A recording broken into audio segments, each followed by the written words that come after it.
santri pada malam hari. Tampak Farhan duduk menyendiri sembari memegang foto ibunya dengan hati semu. Ia siswa kelas 9 MTS yang sebentar lagi akan melaksanakan munakosah dan ujian madrasah. Tapi tak seperti yang lain, ia tidak datang karena keinginannya sendiri. Ini semua karena amanah almarhumah ibunya. Uma, kenapa harus pondok ini? Aku bukan menghafal Quran. Aku ingin sekolah biasa. Aku ingin bebas, Uma.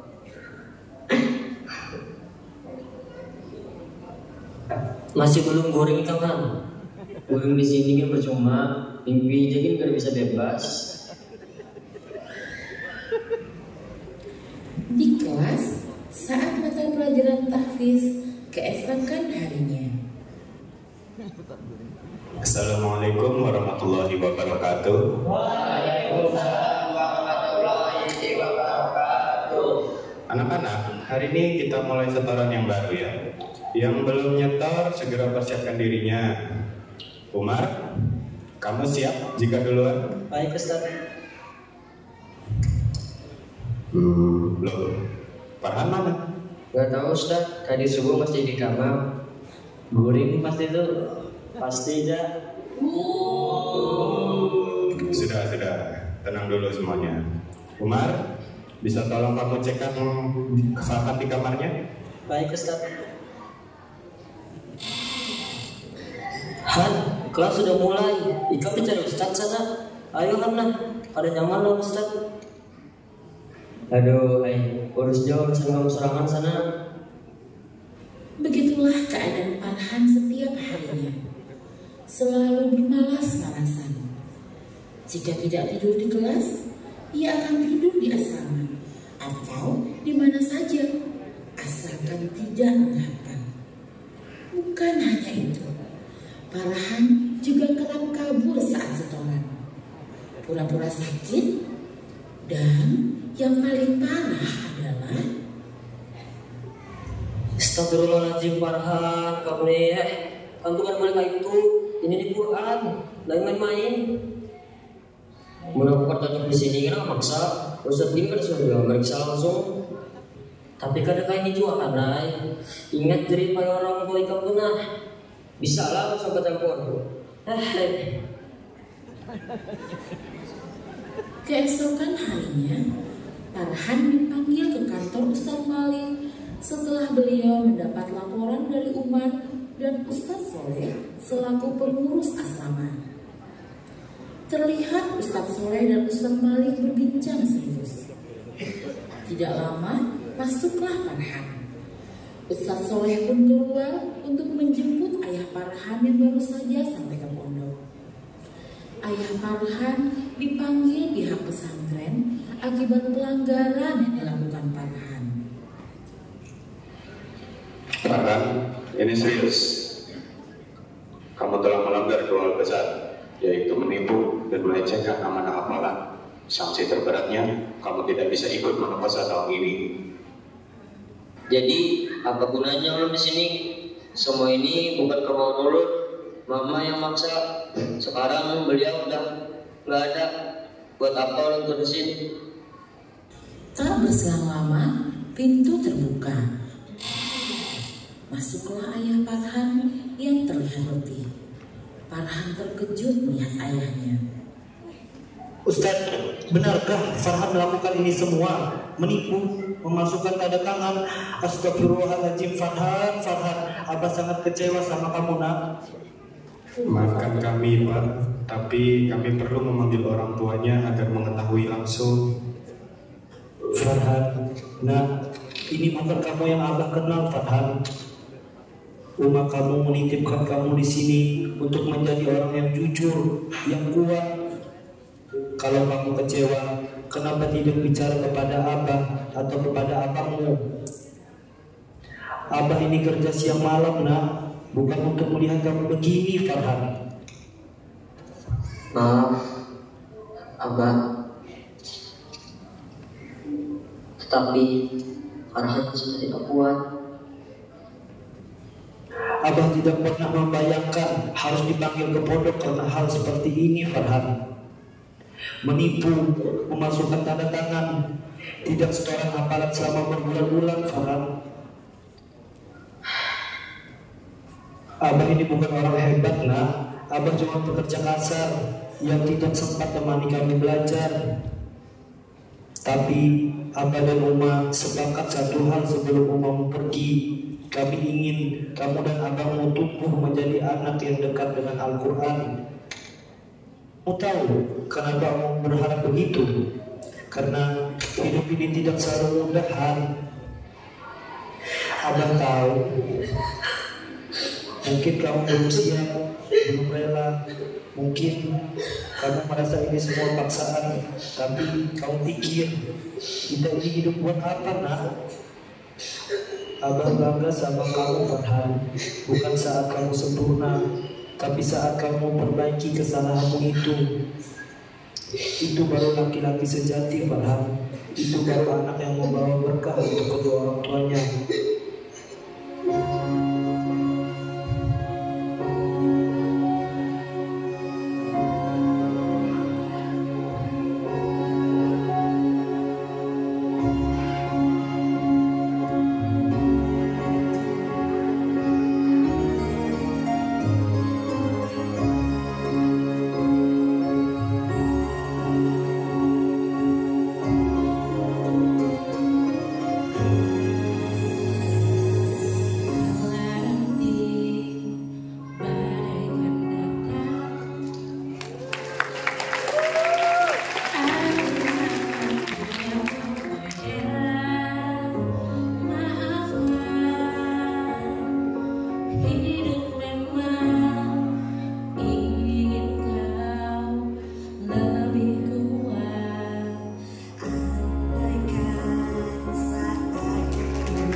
dan Ustaz Malik duduk berdua. Farhan, kamu tahu kenapa ibu minta kamu menjadi penghafal Quran? Karena beliau ingin kamu punya cahaya saat dunia padam. Kamu pikir ini beban, tapi Quran itu obat. Banyak anak sepertimu datang bukan karena ingin, tapi lihatlah, mereka bisa bertahan karena sadar akan tujuan. Mereka menang karena tidak menyerah. Farhan, hafalan mungkin bisa hilang, tapi cinta kepada Al-Quran akan terus menjaga dirimu. Farhan, kamu tahu banyak sahabat Nabi yang juga tidak langsung menjadi orang hebat. Bahkan ada yang awalnya menentang Islam, tapi ketika hidayah menyentuh hati mereka, mereka berubah total. Ingat tidak kisah Umar bin Khattab? Dulu keras, kasar, bahkan pernah ingin membunuh Nabi. Tapi ketika hatinya disentuh oleh ayat-ayat Allah, dia menjadi pembela Islam yang paling tegas. Atau Khalid bin Walid, dulunya memimpin pasukan yang melawan Rasulullah, tapi setelah masuk Islam, beliau menjadi pedang Allah, salah satu panglima terbesar yang Islam punya. Jadi apa yang membuat mereka mulia, Ustaz? Bukan masa lalunya, nak, tapi keputusan mereka untuk berubah. Farhan, mungkin saat ini kamu merasa gagal, merasa semua ini bukan pilihanmu, tapi kamu masih punya kesempatan. Selama kamu mau bangkit, nak, pintu Allah tidak pernah tertutup. Ibumu ingin kamu menjadi penghafal Quran, bukan karena hafalannya saja, tapi karena Al-Quran bisa menjagamu saat semua orang tak bisa, bisa menuntunmu saat semua jalan terasa gelap. Kunci dari semua itu sabar, ya. Man sabara zuhira, orang yang sabar akan beruntung.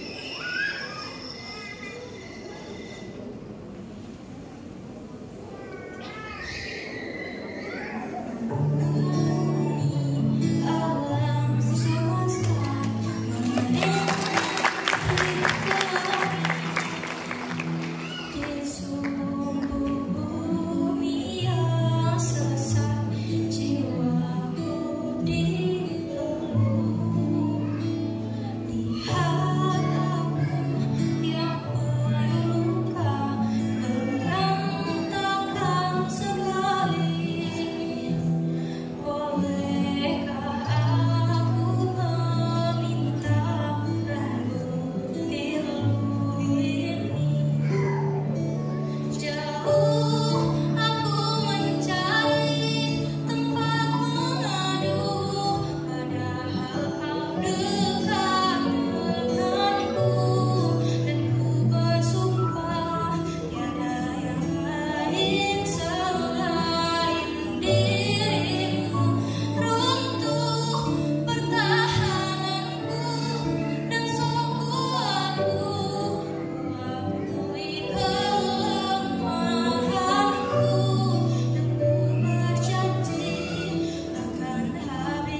murojaah hampir setiap malam.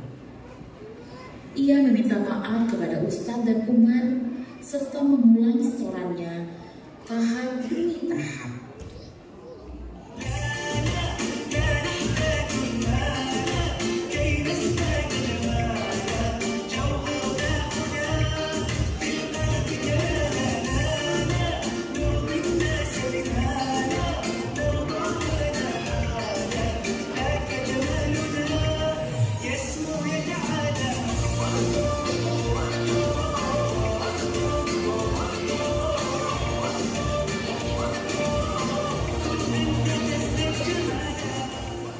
Wih, senang lihat kamu semangat sekarang, Han.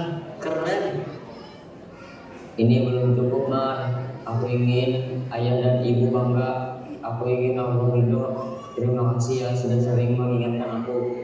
Santai bro, itulah gunanya teman.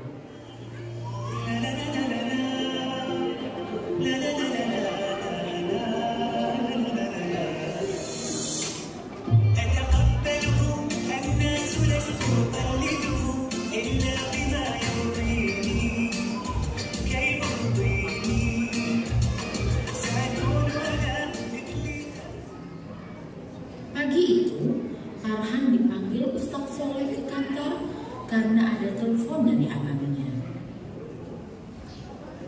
Assalamualaikum. Waalaikumsalam. Farhan,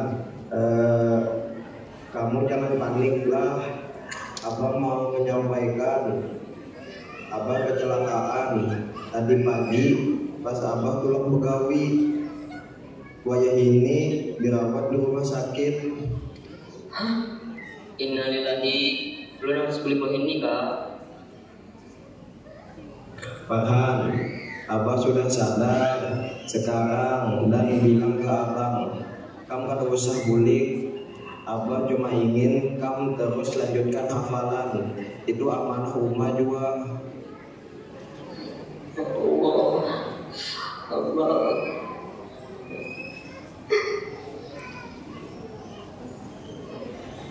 Saatnya munakosah tiba. Farhan berhasil menyelesaikan munakosah dengan lancar didampingi abangnya. Hari itu suasana terasa hikmat. Hari ini bukan hanya Farhan yang lulus, tapi juga seorang anak yang berani mengakui kesalahan, bangkit dan menyelesaikan amanahnya. Itulah sebenar-benarnya penghafal Quran. Alhamdulillah. Terima kasih Ustaz. Terima kasih Abang. Terima kasih semuanya. Alhamdulillah, berkat sabar kamu berhasil, Farhan.